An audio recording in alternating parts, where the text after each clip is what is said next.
એક વસ્તુ યાદ રાખો, ભીડમાં તો બધા સારા થઈને બેઠા હોઈએ. પવિત્ર વ્યક્તિ કોને કહેવાય? જેનું એકાંત પવિત્ર હોય, જ્યાં કોઈ જોનારું ન હોય, કોઈ દેખનારું ન હોય, કોઈ પૂછનારું ન હોય, કોઈ ટોકનારું ન હોય, કોઈ સમજાવનારું ન હોય, છતાંય એની પવિત્રતા અકબંધ હોય ને, એ જ વ્યક્તિ સાધુ છે, એ જ સંત છે, એ જ મહાપુરુષ છે. અને એટલા માટે વૈષ્ણવના એકાંત પવિત્ર હોય છે. અને બહુ મહત્વનું છે, જેને એ ભાન હોય મારો ઠાકોરજી મને જોઈ રહ્યો છે, અને એ વાતનો ભય નહીં, એને આનંદ હોય. મારા એક એક જપેલા નામને ઠાકોરજીએ સાંભળ્યું છે, મારા એક એક કરેલા સત્કર્મોને ભગવાને જોયું છે. આ દુનિયા જુએ ન જુએ, એ વખાણે ન વખાણે, એ પ્રશંસા કરે ન કરે, કોઈ વાંધો નહીં, મારા ઠાકોરજી મને જોઈ રહ્યા છે.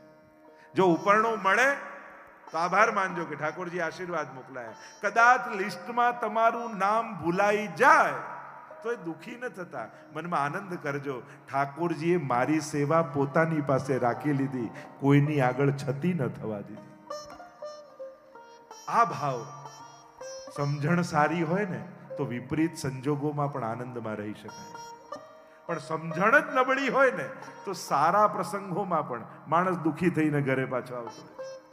જો ને બધાને આગળ કર્યા, હું તો પાછળ રહી ગયો, બધાના નામ બોલાયા ને મારું જ ભૂલાઈ ગયું, પેલાએ મને આગળ કર્યો ને પેલાને આગળ કર્યો. લોકો એમાંય રાગ દ્વેષ લઈને આવે. એક વસ્તુ મારી યાદ રાખજો જીવનભર, જ્યારે પણ કોઈ અલૌકિક સ્થાને, અલૌકિક કાર્યોમાં, અલૌકિક વ્યક્તિ કે પ્રભુની પાસે ઊભા હો, ત્યારે લૌકિક વ્યવહારની ક્યારે આશા ન રાખતા. લૌકિક જગ્યાએ જાઓ ત્યાં લૌકિક વ્યવહારની આશા રાખો, ઠીક છે. અલૌકિક સ્થાનોમાં, અલૌકિક વ્યક્તિ આગળ, અલૌકિક કાર્યોમાં ક્યારે પણ લૌકિક વ્યવહારની આશા નહીં રાખે. લો, અમે તો હવેલીમાં ગયા અને જે ચાનું ના પૂછ્યું, તો ચા પીવા આવ્યા હતા. ત્યાં શેના માટે ગયા હતા એનો વિચાર તો સમજીએ. જ્યારે જ્યારે અલૌકિક સ્થાનોમાં લૌકિક યશ, કીર્તિ યા લૌકિક વ્યવહારની આશા રાખશો ને તો લૌકિકતા પામીને આવશો. જ્યાં અલૌકિક ચિત્ત કરવા ગયા છીએ, મનની લૌકિકતાને દૂર કરી અલૌકિકતાનો અનુભવ કરવા ગયા છે, ત્યાં ક્યારેય લૌકિકતાની અપેક્ષા અને પ્રદર્શન નહીં કરો. અને એ પણ વસ્તુ ધ્યાન રાખવી, જ્યારે પણ કોઈ અલૌકિક ધામમાં, તીર્થમાં, અલૌકિક તત્વો પાસે જાઓ, ત્યાં માણસોએ ઊભી કરેલી અવ્યવસ્થાને કારણે ભગવાન જોડે વેર બાંધીને નહીં આવવું. લો, અમે તો ગિરિરાજજી ગયા ને વ્રજમાં ગયા ને ત્યાં તો બધાનો આવો વ્યવહાર ને આવું ગંદુ નામ હતું ના, હવે તો ગિરિરાજજી જવું જ નહીં. અરે ગિરિરાજજી શું બગાડ્યું છે? એ અવ્યવસ્થા છે તો માણસની છે. અમે તો નાથ દ્વારા ગયા ને ત્યાં તો આવી ભીડ ને આમ હતું, હવે તો શ્રીનાથજી, અરે પણ શ્રીનાથજી શું બગાડ્યું છે? આ વ્યવસ્થા તો માણસની છે. માણસોએ બગાડેલી વ્યવસ્થાને કારણે તીર્થ અને ભગવાનની ક્યારે પણ નિંદા કરીને આવવું નહીં, અભાવ લઈને આવવું નહીં. કારણ આ બધી જ વ્યવસ્થાઓ માણસના હાથમાં છે અને એ સાચવી નથી શક્યો, એ પ્રોબ્લેમ છે. અરે હું તો કોઈ મંદિર આની નહીં, દુનિયાની જ વ્યવસ્થા જુઓ. દુનિયામાં એટલું અન્ન પાકેજ છે કે દરેકનું માણસનું પેટ ભરાય, પણ આ માણસની અવ્યવસ્થા છે કે ભૂખ્યા સુધી ભોજન પહોંચવા નથી દેતું. ભાવ ટકાવવા માટે લોકો અન્નને દરિયામાં નાખી દે છે, પણ ભૂખ્યાના પેટ સુધી પહોંચવા નથી દેતા. ભગવાન તો એટલું પકવે જ છે કે દરેકના પેટ ભરાય ને કોઈ ભૂખ્યો ન સૂવે. આ માણસે વ્યવસ્થા બગાડેલી છે એટલે ભૂખ્યા સુધી અન્ન પહોંચતા નથી. અને આરોપ ભગવાન પર આવે છે. તો જે ચર્ચા કરી રહ્યા છે, સતરૂપ પરમાત્મા છે. બીજું તત્વ કહ્યું ચિદરૂપ પરમાત્મા છે. ચિતિ જ્ઞાને ભગવાન સર્વજ્ઞ છે, બધું જ જાણનારો છે, એનાથી કાંઈ છૂપું નથી. અંતર્યામી સમસ્તાનામ ભાવમ જાનતી માનસમ. શિક્ષાપત્ર મારીરાયજી કહે છે કે દરેકના હૃદયની જાણનારો છે. અને એટલે ન ચાતુર્યમ પ્રયોજકમ, બધે જ ચતુરાઈ કરજો, હોશિયારી બતાવજો. ભગવાન આગળ પોતાની ચતુરાઈનું પ્રદર્શન ન કરતા, કારણ કે ચતુર શિરોમણી છે. ચતુર ચિંતામણી ગુસાઈજીને કહીએ છીએ આપણે. ભગવાન આગળ ભોળા બનીને જાઓ ને એમાં જ લાભ છે. અમુક જગ્યાએ હોશિયારી ન બતાવી એ જ હોશિયારી છે. પ્રભુ આજ જોઈને હસવું મને હજારો વાર આવે છે. ભગવાન તારા બનાવેલા તને બનાવે છે. તે જેને બનાયા એ હવે તને બનાવવામાં લાગે છે. પ્રભુ આગળ નિર્દોષ થઈને જજો. નિર્દોષ ભક્તો ભગવાનને ગમે છે. ચિદ તત્વ પરમાત્મા પ્રભુ સર્વજ્ઞ છે. ત્રીજું તત્વ પરમાત્માનું કહ્યું આનંદ તત્વ. જો સુખ અને આનંદમાં ફરક છે. લઈને મળે એ સુખ, આપીને મળે એ આનંદ છે. જમીને મળે એ સુખ, જમાડીને મળે એ આનંદ છે. ભોગવીને મળે એ સુખ અને ભોગ ધરીને મળે એ આનંદ છે. જો આપણે ત્યાં તો મહાપ્રસાદની મહત્તા છે. ઠાકોરજીને ધરીને મળે પ્રસાદ અને વૈષ્ણવને વાટીને જે લો એ મહાપ્રસાદ છે. તમારા ઘરે કોઈ મહેમાન આવ્યો, ભૂખ્યો છે, તમને ખ્યાલ છે, તમારા માટે એક જ થાળી છે, છતાંય તમે એને જમાડી દીધો, તો એને જમતા થયું એ સુખ અને ભૂખ્યા રહીને પણ એને જમાડતા જે થયું એ આનંદ છે. એટલે સુખ પાછળ ન ભાગતા આનંદ મેળવવાનો પ્રયાસ કરજો. કારણ કે આનંદ એ પરમાત્માનું રૂપ છે. આનંદ એ શાશ્વત છે, સુખ એ ક્ષણિક છે. ગમે તેટલા સુખ ભોગવ્યા હશે, સમયાંતરે ભૂલાઈ જશે, પણ જ્યારે જ્યારે આનંદ મેળવવાની પ્રયાસ કર્યો હશે ને એ કાયમ માટે યાદ રહેશે. આનંદ રૂપ પરમાત્મા છે. આનંદ માત્ર કરપાદ મુખોદરાદિ, શાસ્ત્ર કહે સર્વાંગ આનંદમય છે એ જ ઈશ્વર છે. અને એ જ વેદનો આનંદ રૂપ પરમાત્મા નંદ બાબાના ઘરે પ્રગટ થયો. એટલે આપણે કહીએ નંદ ઘર આનંદ ભયો. આ નંદ બાબાના ઘરે કોણ પ્રગટ થયું છે? તો કે વેદમાં વર્ણવેલો આનંદ પોતે ઈશ્વર પોતે આવ્યા છે. પણ કયા નામે? તો કહીએ જય કનૈયાલાલ, કૃષ્ણના નામે. પણ કૃષ્ણ શબ્દનું ડેફિનેશન, વ્યાખ્યા જ થાય કૃષિર ભૂવાચકો શબ્દ ણશ્ચ નિવૃત્તિવાચક તયો રૈક્ય પરબ્રહ્મ કૃષ્ણ ઇત્યવિધીયતે. કૃષ્ણ ભૂ સત્તાયામ, કૃષ્ણનો અર્થ થાય સત્તા અને સ્નનો અર્થ થાય આનંદ.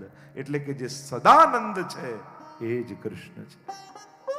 એ જ કૃષ્ણ નામે કહેવાયો છે શ્રીમદ ભાગવતમાં. આનંદ રૂપ પરમાત્મા છે. જો કોઈ ડોક્ટરને પૂછો કે લાંબુ જીવવા માટે શું કરવું, તંદુરસ્ત જીવવા માટે શું કરવું, દરેક ડોક્ટર એમ કહે છે કે આનંદમાં રહેવું. પણ એને પૂછો આનંદ મળે ક્યાં, તો પાછો એનો જવાબ ના હોય ડોક્ટર પાસે.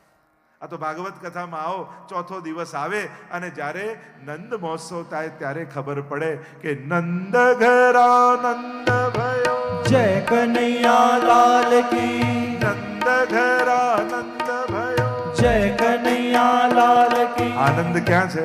નંદ ગ્રહમાં. તમારે ત્યાં ઠાકોરજી બિરાજે છે ને, એ મૂર્તિમંદ આનંદનું જ સ્વરૂપ છે. અને આનંદ એ કોઈ પુણ્યનું ફળ નથી. જો સુખ એ પુણ્યનું ફળ હોઈ શકે. પુણ્યના બે ફળ કહેવાય, કાં સ્વર્ગ મળે કાં સંસારનું સુખ મળે. પણ ભક્તિ મળે, સેવાનો આનંદ મળે, એવું ક્યાંય પુણ્યથી મળે એવું નથી લખ્યું. એ તો ઠાકોરજીની કૃપાથી જ મળે છે. તો પ્રભુ કેવા છે? સચ્ચિદાનંદ રૂપાય, એ રૂપવાળા છે. અચ્છા, આવું સુંદર રૂપ તે કરે છે શું? તો વર્ણન કરતા વ્યાસજી બોલ્યા સચ્ચિદાનંદ રૂપાય વિશ્વોત્પત્યાદિ હેતવે. શું કરે છે? વિશ્વની ઉત્પત્તિ, સ્થિતિ અને લય કરે છે. એટલે કે જે કોઈ ન કરી શકે એક કાર્ય ભગવાન કરે છે. તો કે માણસ પણ સર્જન કરે, એ પણ પાલન કરે અને એ પણ ખોઈ બેસે, વિસર્જન થાય. તો બંનેમાં ફરક શું? તો કે માણસ સર્જન કરે ને તો એને એમાં મોહ થઈ જાય, પાલન કરે તો એને અહંકાર થાય અને ગુમાવી બેસે, લય કરે, નાશ થાય તો એને દુઃખ થાય. પણ ભગવાનને તો ત્રણેય અવસ્થામાં આનંદ જ રહે છે. એ સર્જન કરે, પાલન કરે કે લય કરે. જો માણસ એક નાનકડું ચિત્ર પણ દોરે ને તો નીચે સાઇન કરવાનું ના ભૂલે. આપણે દોર્યું છે અને ઘણીવાર મેં તો ઘણા ઘરોમાં જોયું છે, ઘરના રંગ બદલાય, પ્લાસ્ટર બદલાય, આખા ઘર બદલાય, પણ પેલું પિક્ચર તો દિવાલ પર લાગે જ જે પોતે બનાવ્યું હોય. એમાં એનો મોહ જાય ને. જ્યાં જ્યાં સર્જન હોય ને ત્યાં માણસનો મોહ આવી જાય. પણ ભગવાન સર્જન કરે તો એમને તો આનંદ જ રહે છે. પાલન કરે માણસ કોઈનું તો એને અહંકાર થઈ જાય. આપણે આને સેટ કરી દીધો, બિચારો એમને એમ ફરતો તો ગામથી આવ્યો, આપણે એનું બધું ગોઠવી દીધું, પણ તારું કોણે ગોઠવ્યું એ તો કે. ભગવાન કરનારો તો એ જ છે. માણસને અહંકાર થાય છે, ભગવાનને આનંદ રહે છે. ઘણી વાર લોકો નથી કહેતા અમે નહીં રહીએ ને ત્યારે ખબર પડશે ઘર કેમ ચાલે છે. એવા કહેનારા બધા જ જતા રહે છે અને બધાના ઘર ચાલતા રહે છે. કોઈ નાથી કઈ અટકતું નથી. ઉલટાનું એ ગયા પછી, એના ગયા પછી વધારે સારું ચાલે ઘર, કારણ કે એ જ નડતો હોય. એક વાત મારી યાદ રાખો, દુનિયામાં ભગવાને કોઈને પણ એટલું મહત્વનું બનાવ્યું જ નથી કે જેના જવાથી ભગવાનના કામ અટકી જાય. કોઈ એમ માનતું કે આ છે તો સંસ્થા ચાલે, આ છે તો દેશ ચાલે, આ છે તો પાર્ટી ચાલે, આ છે તો મંદિર ચાલે, આ છે તો અમારું હોસ્પિટલ ચાલે, આ છે તો સ્કૂલ ચાલે, આ છે તો જ્ઞાતિ ચાલે. ચલાવનારો ઈશ્વર છે. એને સામર્થ્ય આપતા વાર નથી લાગતી. કોઈ એટલું આ દુનિયામાં મહત્વનું નથી જેથી ભગવાનનું કામ અટકે. સંસાર ચલાવવું એ ઈશ્વરી કાર્ય છે અને એ ચાલતું જ રહે છે. કોઈના જવાથી કે આવવાથી કંઈ ફેર પડતો નથી. આ તો આ પાણી ભરેલું હોય કોઈ પાત્રમાં, તમે આંગળી નાખો, તમને એમ થાય જો કેવો પાણીમાં ખાડો પડી ગયો, પણ આંગળી કાઢો, ક્યાં ખાડો ભરાઈ જાય ખબર ન પડે. એમ દુનિયામાં કહેવાતો બહુ જ મહત્વનો માણસ એ પણ દુનિયાથી જાય છે ને તો એની જગ્યાએ બીજો કોઈ આવી જતો હોય છે, પણ કોઈના કોઈ કામ અટકતા નથી હોતા. દુનિયા ચાલતી જ રહે છે, કારણ કે ચલાવનારો ઠાકોરજી છે. વિશ્વની ઉત્પત્તિ, સ્થિતિ અને લય કરનારા પરમાત્મા. પણ જીવ અને ભગવાનમાં ફરક એટલો, જેમ એક નાનકડું બાળક દરિયા કિનારે તમે માટીથી રમતું જોયું છે, ખાડો ખોદી અને દરિયા કિનારે એ રેતીથી ઘર બનાવતો હોય ત્યારે પણ આનંદ હોય. ઘર બની જાય પછી છીપલાને વીણીને લાવે, એ ઘરમાં રમતો હોય ત્યારે પણ આનંદમાં હોય. અને મા બૂમ પાડે કે બેટા ચલ ઘરે જવાનો ટાઈમ થઈ ગયો, અને ધ્યાનથી જોજો કૂદકો મારતા મારતા ઘર તોડતો હોય ને ત્યારે પણ આનંદમાં જ હોય. એમ ઈશ્વર પણ સર્જન કરે તો આનંદથી, પાલન કરે તો આનંદમાં, અને લય કરે તો એ આનંદમાં જ મેળવે છે. મહાપ્રભુજીનો મત છે, અહીંયા નાશ અને સર્જન નથી, અહીંયા તો આવિર્ભાવ અને તિરોભાવ છે. એની તો ચર્ચા આગળ જ્યારે ચતુશ્લોકી ભાગવત આદિના દર્શન કરીશું ત્યારે કરીશું. શુદ્ધાદ્વૈત બ્રહ્મવાદમાં મહાપ્રભુજી કઈ રીતે આ જગત અને સૃષ્ટિનું પાલન અને લય બતાવે છે, સર્જન અને લય બતાવે છે. એક નાનકડી ટાંકણી કોઈ તમને એમ કે આ એમને બની ગઈ તો તમે માનો? આ ટાંકણી એમને બની ગઈ છે, કોઈ માનવા તૈયાર થાય? તો એક નાનકડી ટાંકણીને આપણે માનવા તૈયાર નથી થતા કે એમને બની ગઈ, પણ કોઈ બનાવનારો છે એમ માનીએ છે. તો આખા બ્રહ્માંડને જોઈ તમને કેમ ભરોસો નથી આવતો કે એનો બનાવનારો ઈશ્વર કોઈ છે? એક ટાંકણી એમને બની જાય, માનવા તૈયાર નથી થતા, તો આખું બ્રહ્માંડ એમને બની ગયું એમ કેમ માની શકાય? આગળ તો એની ચર્ચાઓ આપણે કરીશું કે કઈ રીતે ભગવાન એનું સર્જન કરે છે, પાલન કરે છે અને પોતાનામાં લય કરે છે. વિશ્વોત્પત્યાદિ હેતવે, તો કહું કે બહુ મોટા કામ કરતા હોય ને એ સ્વભાવના બહુ આકરા થઈ જાય. જે બહુ જ મોટું કામ કરતો હોય ને એ સ્વભાવનો બહુ કઠોર થઈ જાય. તો ભગવાન જ્યારે આટલું મોટું કાર્ય કરે તો ભગવાનનો સ્વભાવ કેવો છે? તો કહ્યું આનો જેવો સ્વભાવ છે એવો તો કોઈનો નથી. કહ્યું તાપત્રય વિનાશાય. પ્રભુનો સ્વભાવ કેવો કે ત્રિવિધ તાપોનો નાશ કરો. હરી લેનારા હરી છે પરમાત્મા. 3 પ્રકારના તાપ કયા છે, આદિ ભૌતિક, આધ્યાત્મિક, આદિ દૈવિક. જો પાપનું ફળ છે તાપ, માણસ પાપ કરે પછી તો તાપ જીવનમાં આવવાના છે. પણ માણસને પાપમાં મજા આવે છે, પણ દુઃખ ભોગવવું ગમતું નથી. લીમડાનું બીજ વાવ્યું હશે તો એમાં ક્યારે આંબો નહીં આવે. જો એક વસ્તુ જીવનમાં લખી રાખજો, મારા જીવનના દુઃખનું કારણ હું પોતે જ છું. બીજો કોઈ પણ વ્યક્તિ આપણા દુઃખનું કારણ હોઈ જ ન શકે. કોહુ ન કાહુ સુખ દુઃખ કરદાતા, નિજ કૃત કર્મ ભોગ હી સભ્રાતા. તુલસીદાસજી પણ કહે છે, કોઈ કોઈને સુખ નથી આપતું, કોઈ કોઈને દુઃખ નથી આપતું, બધા પોતાના કરેલા જ ભોગવે છે. અને જે દિવસે આ વાત સમજાઈ જાય ને કે મારા દુઃખનું કારણ હું જ છું, તો ભગવાન પ્રત્યે બધી જ ફરિયાદો સમાપ્ત થઈ જાય. આ ભગવાન સામે ફરિયાદ કેમ છે? કારણ કે આપણે આપણા દુઃખનું કારણ બીજા કોઈને માનીએ છીએ. અને છેલ્લે બીજો કોઈ ન દેખાય તો ભગવાનને ગણી લઈએ. ભગવાન તને માન, મને દુઃખી કરવામાં શું મજા આવે છે? ભગવાન કે કોઈ મજા નથી આવતી, કારણ કે હું દુઃખ આપતો જ નથી. આપે કોણ? જેની પાસે હોય. હે ને? કોઈ વસ્તુ કોણ આપી શકે? જેની પાસે હોય. જેની પાસે ધન હોય એ જ ધન આપી શકે, હોય જ નહીં શું આપી શકો? ભગવાન અને દુઃખ આ બંને એક જગ્યાએ ભેગા થઈ જ ન શકે. કોઈ સૂરજને એમ કે તું રાત્રે નીકળે બરાબર છે, દિવસે નીકળીને બતાવ. કોઈ કે દિવસે તો નીકળે બરાબર છે, રાત્રે નીકળીને બતાવ તો તને માની જો. સૂર્ય કહે મારો અભાવ જ રાત છે. જો હું નીકળું તો એ રાત કહેવાય જ નહીં, દિવસ જ થઈ જાય. અંધારું એ પોતાનું કોઈ અસ્તિત્વ અંધારાનું હોતું જ નથી.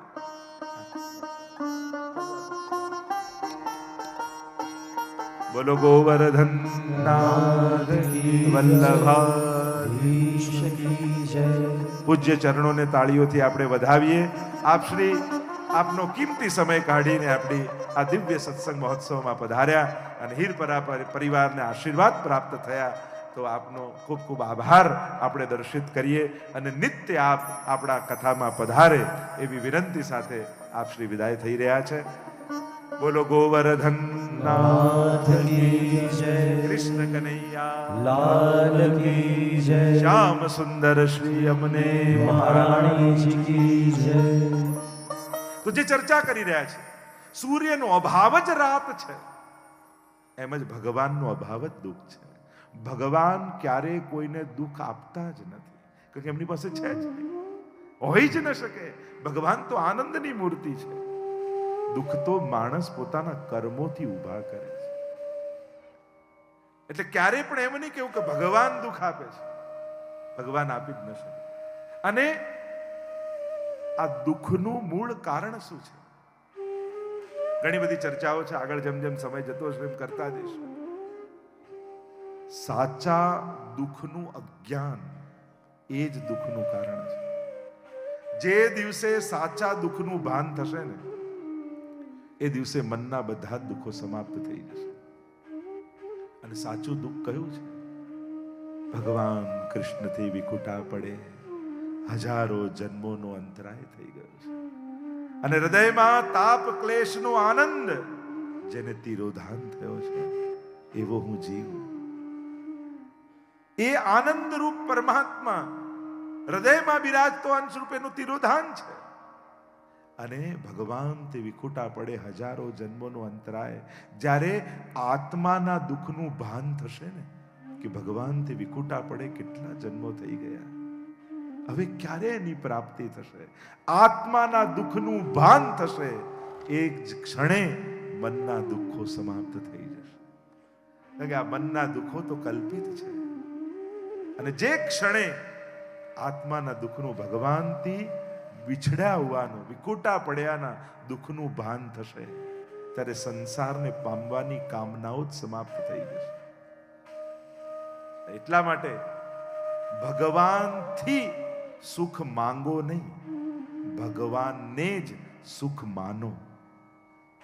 જે ભગવાનને પોતાના જીવનનું સુખ માની લે ને, એના જીવનમાં દુઃખ ક્યારે આવતા જ નથી. કારણ કે ભગવાન પાસે પણ સુખ માંગવું, કારણ કે સુખ ક્યારે એકલું નથી આવતું, એ દુઃખ લઈને જ આવતું હોય છે. એના બીજા પાસામાં દુઃખ હોય છે જ. દિવસ ક્યારે એકલો નથી આવતો, એ રાત આવે જ છે. ઘણી વસ્તુઓ દ્વંદ્વમાં છે, એકલી ના આવે. તાપત્રય વિનાશાય ભગવાન ત્રણેય તાપોને હરી લેનારા છે. જીવનમાંથી દુઃખમાંથી જો મુક્તિ જોઈતી હોય દુઃખમાં જીવનમાં તો એક જ જગ્યા છે, ભગવાનનું શરણું. માણસ મદદ કરી શકે, સુખી ના કરી શકે. ગમે તેટલો સમર્થ વ્યક્તિ કેમ ન હોય, તમારો નિકટનો સગો કે સ્વજન કેમ ન હોય, તમારો ગાઢ મિત્ર કેમ ન હોય, એની સીમા તમને મદદ કરવા સુધીની જ છે. સુખી કરવાનું સામર્થ્ય એનામાં નથી. સુખ તો કેવલ ઈશ્વર જ આપી શકે છે. અને કોરોનામાં તો આપણે જોઈ લીધું ને, આપણે જ આપણા ફ્રેન્ડ સર્કલને મેસેજ કર્યા હતા, આવતા નહીં, પોઝિટિવ છું. ગમે તેટલો સમર્થ વ્યક્તિ કેમ ન હોય, આપણે જ ના પાડવી પડે, કોઈ જોડે ના આવતા, નજીક ના આવતા, ઘરે ના આવતા. માણસ આશ્વાસન આપી શકે, આશ્વાસન દુઃખને હલકું કરી શકે, પણ આશીર્વાદ તો ઈશ્વર આપી શકે, જે સુખની પ્રાપ્તિ કરાવી શકે. અને ભાગવતનો અંતિમ શ્લોક, પ્રણામો દુઃખ સમનસ્તમ નમામિ હરિમ પરમ. સમસ્ત દુઃખોની સમાપ્તિ નો એક જ પ્રકાર છે, બે હાથ જોડી અને ત્રીજું માથું ઠાકોરજીના ચરણોમાં નમાવી દો, એને વંદન કરી દો. એની કૃપાથી સમસ્ત દુઃખોનો આત્યંતિક નાશ થઈ જશે. તાપત્રય વિનાશાય. પણ આ છે કોણ જે ઈશ્વરની તમે વાત કરી રહ્યા છો? કોની કથા ભાગવતમાં છે? તો કહ્યું શ્રી કૃષ્ણાય વયમ નુમઃ. એવા શ્રી કૃષ્ણને અમે નમન કરીએ છીએ. નુમ ધાતુ સ્તુતિના અર્થમાં છે, એમ તો પ્રશંસાના અર્થમાં છે, પણ ભાગવતના ક્યાંક અર્થોમાં એને નમનના રૂપમાં પણ વપરાયું છે. અમે સ્તુતિ કરીએ છીએ અથવા કહ્યું અમે નમન કરીએ છીએ. કોને? ભગવાન શ્રી કૃષ્ણને. ભાગવતની કથા એ શ્રી કૃષ્ણની કથા છે, એના નાયક શ્રી કૃષ્ણ છે. એને અમે વંદન કરીએ છીએ, કારણ કે એને કરેલા વંદન એ સમસ્ત દુઃખોને હરી લેનારા છે. વૈષ્ણવ એને જ કહેવાય જેના માથા ઉપર પ્રસાદી ચંદન હોય, હાથથી સૌને વંદન હોય, પગમાં સંસ્કારોનું બંધન હોય અને ઘરમાં નંદ નંદન હોય. એ જ વૈષ્ણવ છે.